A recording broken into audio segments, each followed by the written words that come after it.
Sana makagawa ka ng waffle. Narinig ko na kailangan mong magsimula sa masa. Sa tingin ko, hindi ako magkakaproblema dito. Magdagdag tayo ng asukal. Hahaluin mo ng kaunti. Perfecto. Panahon na para magdagdag ng harina. Oh, parang may pumasok sa ilong ko. Heto, isang waffle. Ayos lang ito. Ang harina na ito ay sapat na para makagawa ko ng masarap na waffle.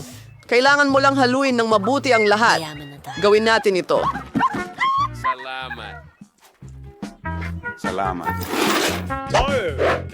O sige. Manganin ng space to sears si Marnie buwa si waffle iron. Salamat sa panonood. To insoy kinoffer ka na waffle sa buhay ng kapatid kong babae.